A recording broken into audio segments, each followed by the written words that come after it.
Olá a todas e a todos. Hoje nós vamos fazer a segunda entrevista, o segundo diálogo do ciclo de diálogos desmedidos do Programa de Extensão Desmedida da Universidade Federal do Rio Grande do Sul.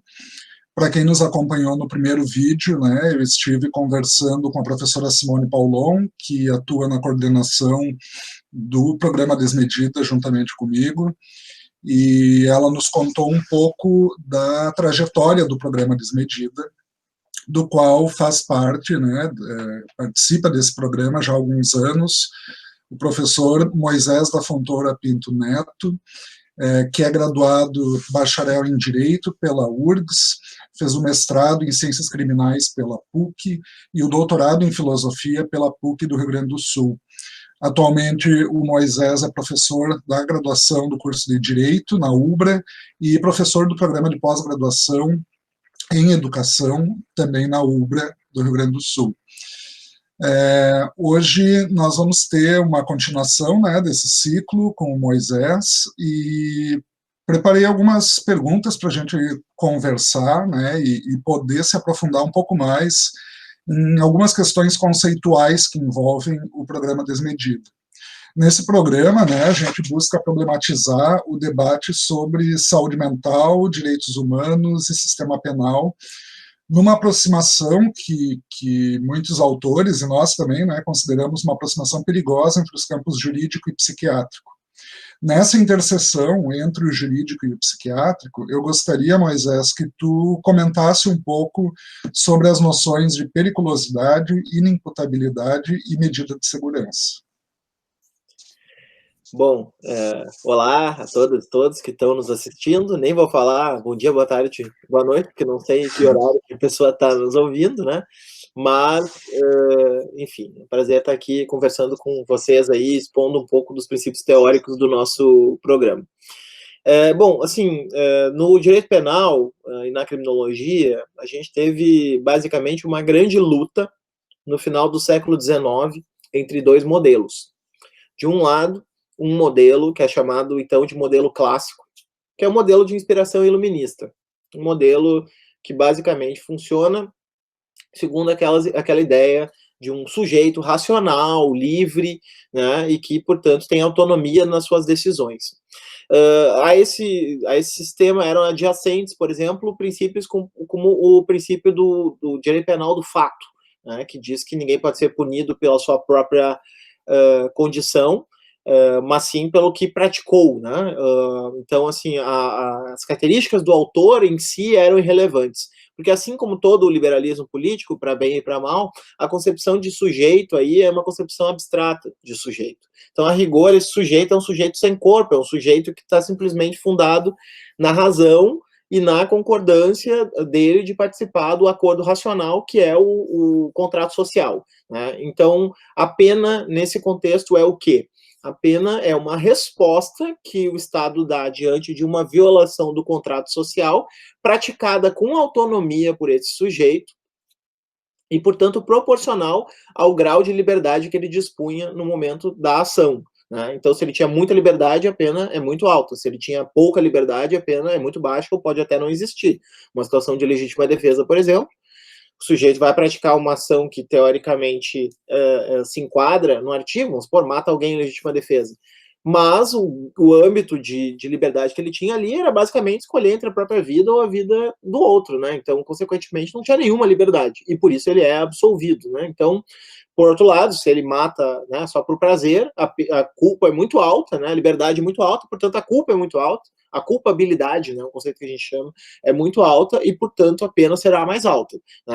Então, no sistema clássico, a lógica era toda essa, que era uma lógica puramente jurídica, inspirada no liberalismo político, inspirada no iluminismo. E aí, no século XIX, começa uma guerra com uma nova escola, que é chamada da escola positiva, que é uma guerra que se instaura a partir, então, da emergência do positivismo científico, do Auguste Comte, que vai ter uma forte influência sobre a criminologia. O chamado fundador da criminologia, que é o Cesare Lombroso, ele vai, então, construir uma teoria de que, a rigor, seria necessário que a criminologia saísse desses parâmetros abstratos do liberalismo, que eram parâmetros puramente filosóficos, sem um embasamento empírico, e começar, então, a estabelecer um estudo científico do criminoso. Né? E esse estudo científico se daria mediante métodos que eram os métodos que vinham sendo desenvolvidos na época, né? Antropometria, noções de embriologia, né? Coisas que envolviam né, desde medição de crânio até especulação sobre aspectos genéticos, né, de uma tal forma que o Lombroso vai fazer é deslocar o foco da figura do crime, que era o foco jurídico, para a figura do criminoso, do autor criminoso, da personalidade do criminoso. E aí, consequentemente, a culpabilidade ela vai perder espaço, porque a culpabilidade pressupõe liberdade. E nesse caso, uma das principais bandeiras, né, até meio panfletária da escola positiva, era a ideia de que o livre-arbítrio era uma ideia completamente especulativa, completamente sem base em nada, né, completamente anticientífica.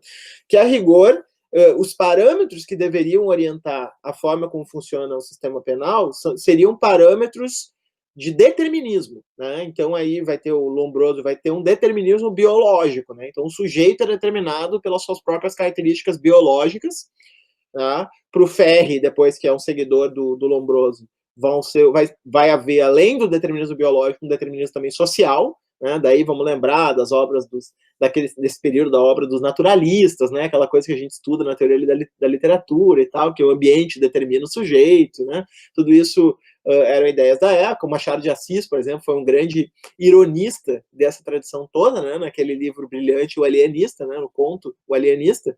Ali é uma paródia, né, fantástica de como funcionava esse raciocínio da escola positiva. E onde que entra a periculosidade aí?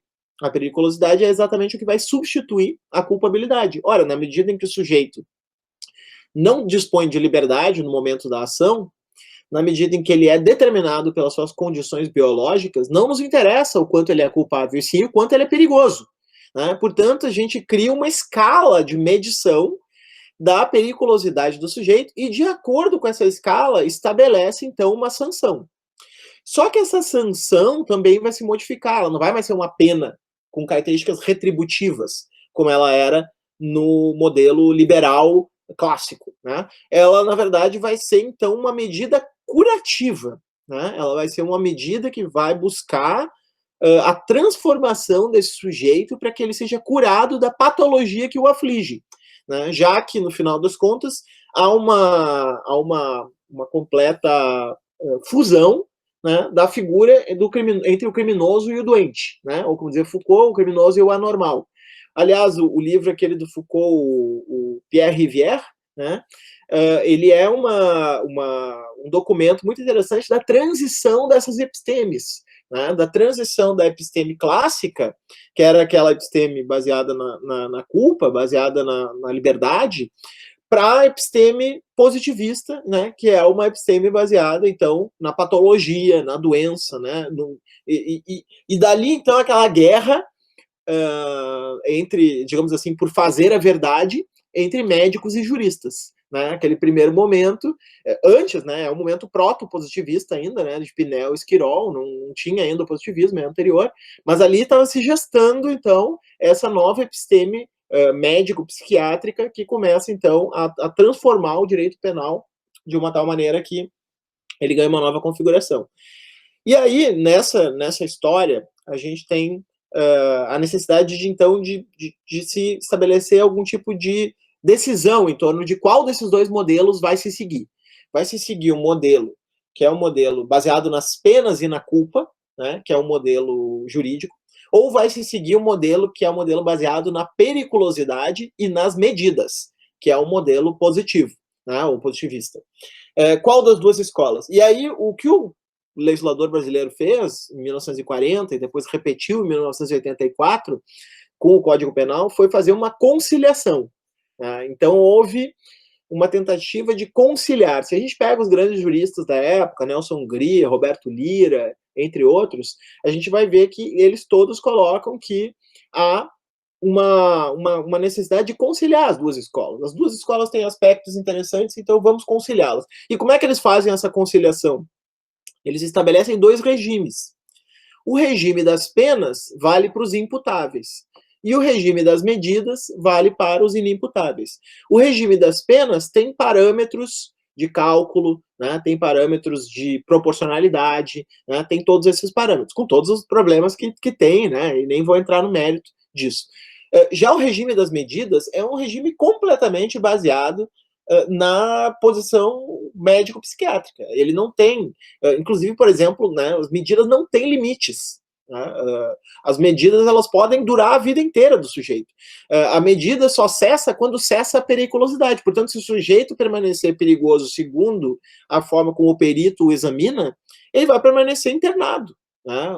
Aí vão surgir, então, aqueles filmes críticos, né, depois da década de 60, como Laranja Mecânica, como O Estranho no Ninho, né, filmes que trabalham um pouco essa realidade de um sujeito que alterna da pena para o tratamento com a ilusão de que o tratamento será mais benéfico a si e acaba se dando mal porque percebe, né, que o tratamento é muito pior do que a prisão. Né? Vale para os 2 filmes. Então, são filmes que criticam um pouco essa lógica binária. No Código Penal de 1940 era pior, porque existia ainda o sistema do duplo binário, né? Que era um sistema em que o sujeito podia sofrer uma pena como imputável, mas depois ele podia sofrer na sequência uma medida ainda. Então ele podia realmente ficar perpetuamente preso. Na verdade, era uma espécie de um dispositivo que funcionava como uma prisão perpétua ali, para esse sujeito, né? No caso, uma internação perpétua. Depois, em 1984, aí o legislador corrigiu isso e criou o sistema que a gente chama de vicariante, que é um sistema em que é ou um ou outro, ou aplica a pena ou aplica a medida. Né? Então, isso foi acontecendo. E aí, ao longo do tempo, né, só para terminar, já estendi bastante a resposta, ao longo do tempo, foi se fazendo correções nessa questão da inimputabilidade. Né? Que tipo de correção? Por exemplo, a jurisprudência do Superior Tribunal de Justiça entendeu que o estabelecimento de uma internação infinita, né, uma internação que nunca cessa, violaria o princípio da proibição da prisão perpétua na Constituição.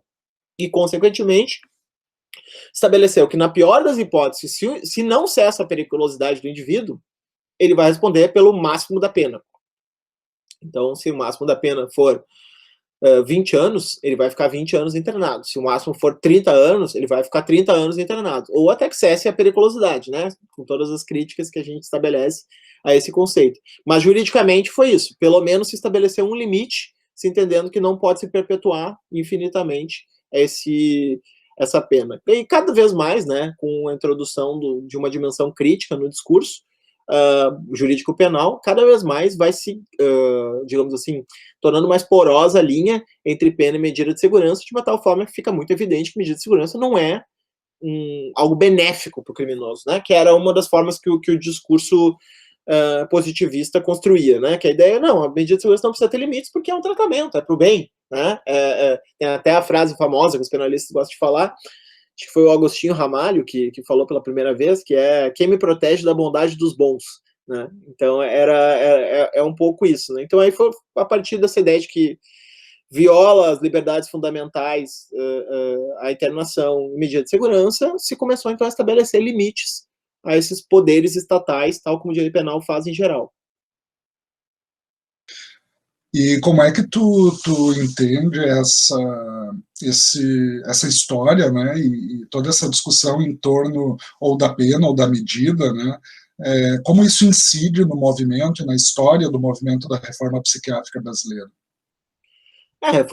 Esse movimento é um dos movimentos fundamentais, né, porque há uma espécie de sintonia, como é que eu vou dizer? Há uma espécie de uma sintonia generalizada entre a crítica do sistema penal e a crítica do sistema psiquiátrico, já que a gente viu, né, eles fizeram uma aliança de normalização, né, que se estabeleceu no final do século XIX, e aí a gente vai ver uma sinergia entre digamos assim, críticas antiprisionais e críticas antipsiquiátricas ou antimanicomiais, né? A gente vai ver que, inclusive, um dos possíveis elos muito claros entre um e outro é o próprio Michel Foucault, né? Cuja trajetória deixa muito clara as cumplicidades e as implicações que existem entre um e outro, né? Fazendo com que, com isso, a gente consiga enxergar. Então, assim, essa perspectiva das lutas antimanicomiais dos anos 60, 70, que vão estar sintonizadas também com demandas micropolíticas libertárias, né, contra uma certa subjetivação extremamente limitada, né, uma subjetivação autoritária que se estabelece nessa sociedade, elas vão estar diretamente conectadas com as demandas criminais. Por quê? Porque a lógica punitiva e essa lógica normalizante, elas estão muito próximas uma da outra, elas estão coladas uma na outra. Inclusive, se a gente fizer a transposição para uma outra área bem diferente, como, por exemplo, a educação, a gente vai ver que tem similaridades muito importantes aí, né? Por exemplo, a lógica do prêmio-castigo, né, é uma das bases do sistema educacional, né? A lógica de nota ruim, nota boa, prêmio ou castigo, reprovação ou aprovação, né? Ela está diretamente conectada. E a educação é um dispositivo de normalização que tende a produzir também as suas dissidências anormais, né? E muitas vezes, inclusive, não medicalizar ou produzir internações e tal, em sujeitos que não se enquadram nesse dispositivo normalizante. Então, aí tem uma clara coimplicação entre as duas áreas que as torna muito próximas, né? A gente também poderia aproximar o movimento antimanicomial do chamado abolicionismo penal, né? Inclusive, o abolicionismo, em muitos casos, o Salo, por exemplo, é um que gosta de falar isso, o pessoal fala que o abolicionismo nunca conseguiu nada. Não, mas a reforma antimanicomial é um exemplo de vitória abolicionista, né? Onde se simplesmente eliminou a lógica do manicômio. Não, nós não queremos nada com isso, nós vamos construir um modelo totalmente diferente para lidar com esse tipo de situação, problema que a gente pode se deparar nessas situações, né? Então, a gente tem aí uma clara coimplicação entre essas coisas. E mesmo pensando, né, como uma vitória do movimento abolicionista, a reforma psiquiátrica tem, né, como um dos seus pontos fracos, isso é apontado, por exemplo, no relatório da Débora Diniz, né, que o cuidado das pessoas com transtornos mentais em conflito com a lei é o calcanhar de Aquiles da reforma psiquiátrica, né? Porque justamente o ponto onde nós não conseguimos, de fato, desinstitucionalizar essas pessoas, né? Muito por toda essa história que tu está falando, né? E muitos casos que se acompanha de uma prisão perpétua, né? Ou de um tratamento perpétuo em função do diagnóstico, né, atribuído ao sujeito e a periculosidade colada nesse sujeito, né?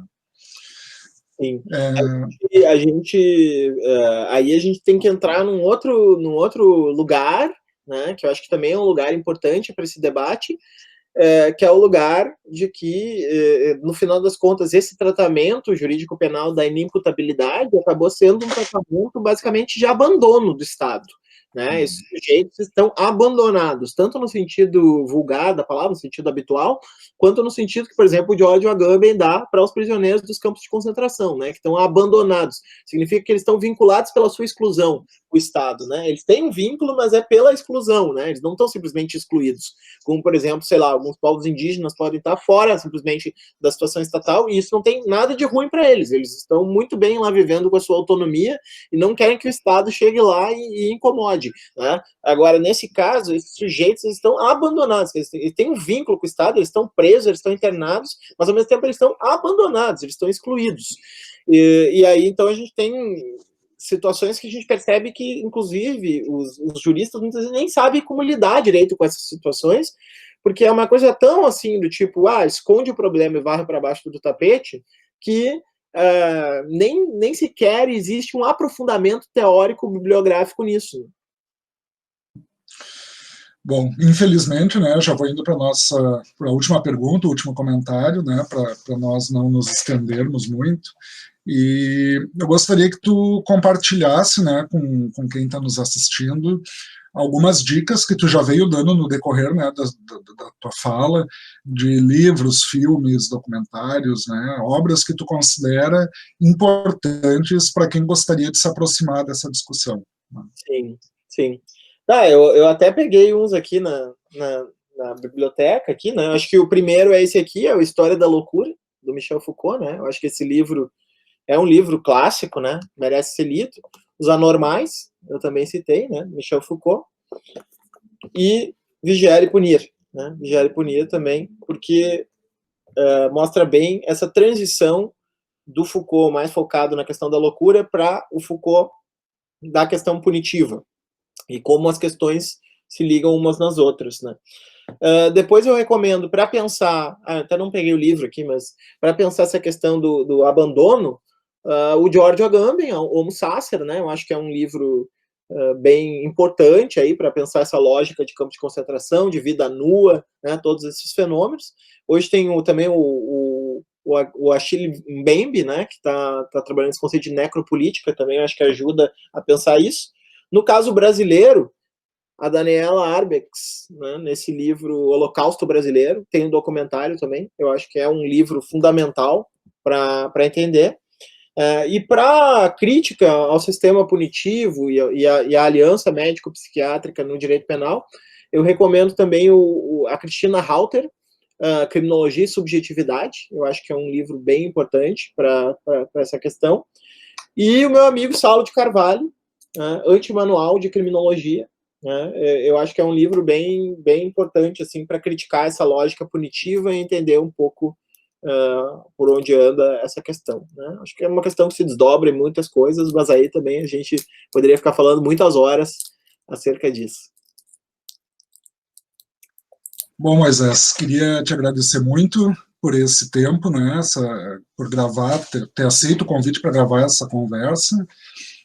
Eu acho que é importante, né, destacar que muitos das questões que tu apresentou aqui hoje vão ser abordadas de uma forma mais detalhada, mais aprofundada nos nossos futuros cursos, né, de extensão. Tem um previsto aí para o segundo semestre desse ano, a partir de agosto, né?